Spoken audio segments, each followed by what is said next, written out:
Bonjour mes chers amis, bienvenue dans un nouveau J'ai voulu voir et aujourd'hui je vais m'attaquer à un réalisateur que vous connaissez, c'est sûr. Si je vous dis la mort, l'obscurité, Johnny Depp, Helena Bonham Carter... Tim Burton. Ouais, c'est bien, mais pourquoi Tim Burton? Tout simplement car son cinéma est tellement particulier qu'il arrive à nous donner des films différents mais qui se ressemblent en même temps. C'est vrai, il possède quasiment la même esthétique et les mêmes messages, et on verra ceci un peu plus tard dans la vidéo. Nous avons tous forcément vu l'un de ses films durant notre enfance, et même si j'ai un attachement particulier pour Big Fish, je ne suis pas un grand fan de son cinéma. Mais parfois il m'arrive de revoir ces films que je voyais étant petit, comme Charlie et la chocolaterie ou encore Edouard aux mains d'argent. Et à force de voir et revoir les mêmes films, à un moment donné sa filmographie m'a intéressé, mais je n'ai pas commencé par voir sa première réalisation car ça ne m'attirait pas vraiment.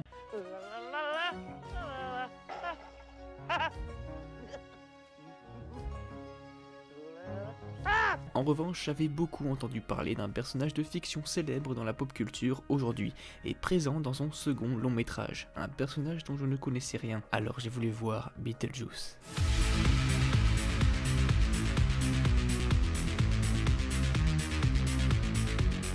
Est-ce que je peux parler en premier? Tu viens de le faire? Non mais faire la vidéo genre. Carrément, et pourquoi? Parce que là tu vas faire une vidéo sur un de mes films préférés. Ah oui? Bah alors écoute. Ok mais fais gaffe. Oui, mais est-ce que t'es abonné à la chaîne? Bah ça dépend de ce que tu diras du film. Après, c'est pas une analyse, hein, enfin, pas tout à fait. Non mais t'inquiète, je te fais confiance. Ok, bon. D'abord, on va parler un peu de la création du film. C'est lors d'un beau jour d'été ou d'hiver, j'en sais rien, qu'un certain David Geffen a décidé de donner une petite histoire à notre cher Tim Burton. Cette petite histoire venait de Michael Dowell, un homme qui voulait percer dans le cinéma surnaturel dans les années 80. Alors il aura donc l'idée d'écrire Beetlejuice en s'inspirant d'histoires de fantômes. Il était inspiré par un côté humoristique qu'il cherchait absolument. Le film devait être une blague et pas une histoire sombre et terrifiante comme était le projet initial. Tim Burton tomba sous le charme du scénario. À cette époque, il approchait de la trentaine. Il venait de réaliser Pee-wee Big Adventure, son premier film, comme je vous l'avais montré, avec cet homme-là. Le tournage de Beetlejuice débute et cela va être grandiose pour l'équipe. Alors c'est vrai que le tournage en fait part un peu dans tous les sens, mais cela se passe très bien. Le maître mot était la liberté. Par exemple, les acteurs improvisaient beaucoup. Bon, et si on commençait? Le film commence sur un long travelling aérien, avec le nom des acteurs et actrices, tout ça.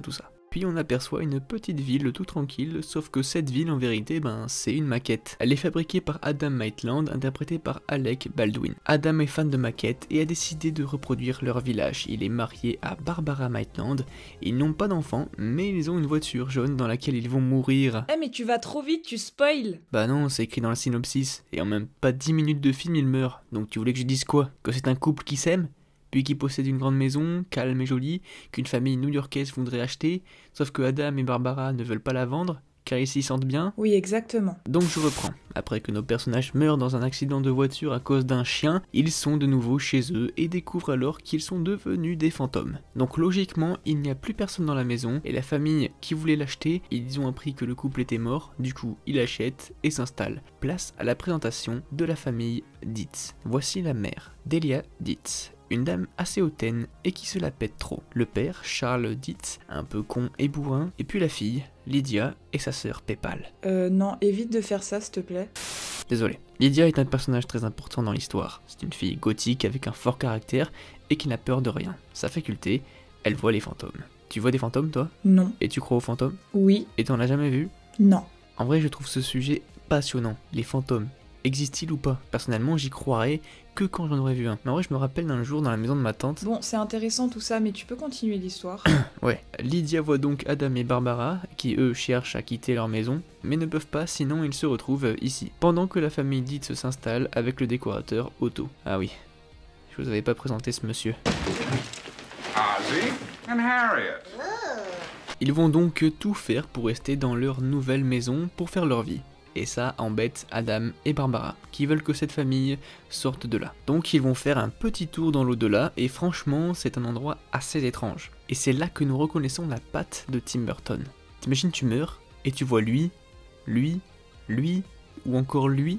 Mais ce qui intéresse surtout le couple, c'est de trouver de l'aide pour faire fuir cette famille. Alors, on leur donne des conseils. Ils les mettent en pratique, mais n'y arriveront jamais. Et c'est là qu'ils tombent sur ça.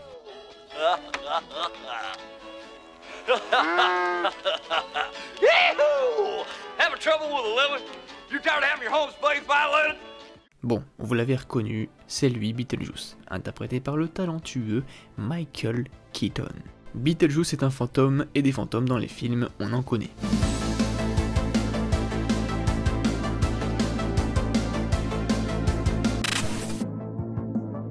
Tout un tas de films cultes, mais Beetlejuice est unique. Non, parce qu'il n'est pas Casper le gentil fantôme, c'est un personnage sadique et démoniaque. Michael Keaton a heureusement accepté le rôle, car c'était pas gagné. I had no idea what he was talking about, but I liked him. Yes. You seem like a really nice guy, and I know you're creative, but I don't know I don't get it. Il a donc fallu du temps pour Michael d'imaginer son personnage et de comprendre les idées barrées de Tim Burton. Et c'est là que... I called the wardrobe department that the studio was going to make it. And I said, send me a bunch of wardrobe from different time periods. And then I thought of an idea of teeth. L'acteur va rendre ce personnage original avec ses manières et son langage. Puis il y a aussi son look, visage blanc, cheveux verts, en pétard, il ressemble à tout, mais en même temps à rien. Michael a imaginé quasiment l'entièreté du look de son personnage. Maintenant vous avez un peu l'idée de qui est Beetlejuice. Adam et Barbara vont le rencontrer pour lui demander son aide. En le découvrant, Barbara n'est pas trop d'accord qu'il les aide.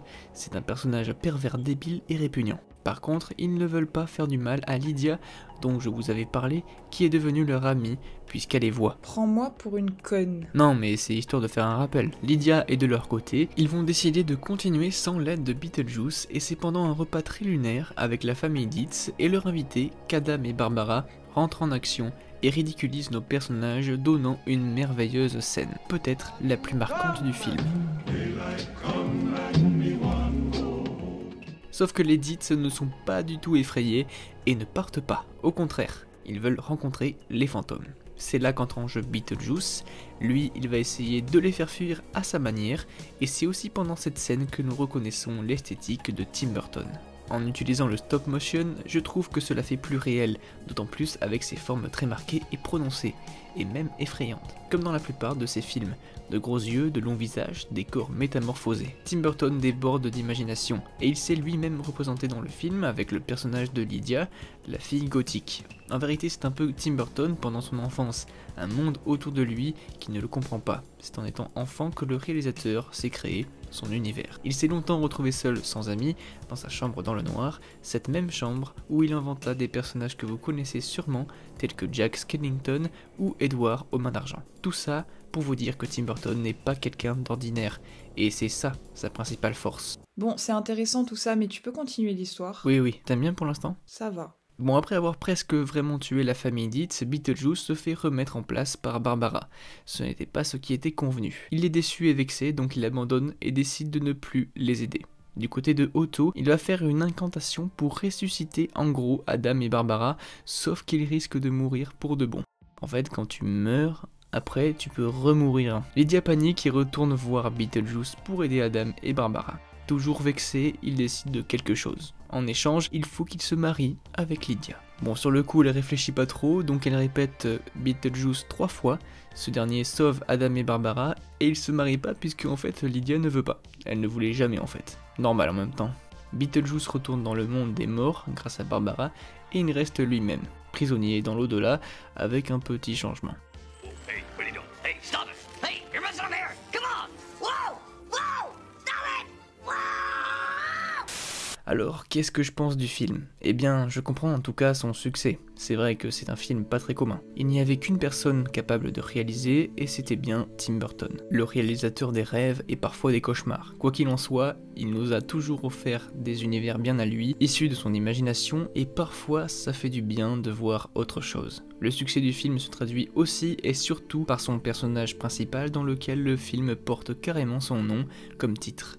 Beetlejuice. Alors même s'il apparaît qu'environ 20 minutes dans le film, ce personnage est devenu culte. Il fait partie maintenant de la pop culture. Tim Burton nous a offert une œuvre qui marquera quelques esprits, des enfants peut-être traumatisés par les quelques images flippantes du film, des enfants qui ont grandi et qui maintenant admirent ce film qui restera l'un de leurs films préférés. Pas vrai ?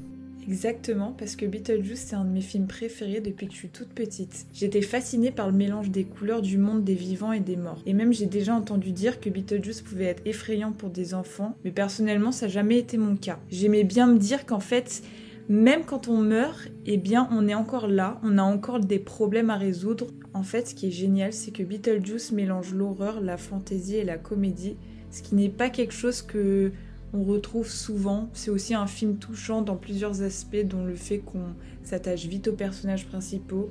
La musique, elle nous met vraiment directement dans l'âme du film et chaque moment passé devant l'image en vaut la peine, car l'histoire, elle est captivante et on se sent vite transporté.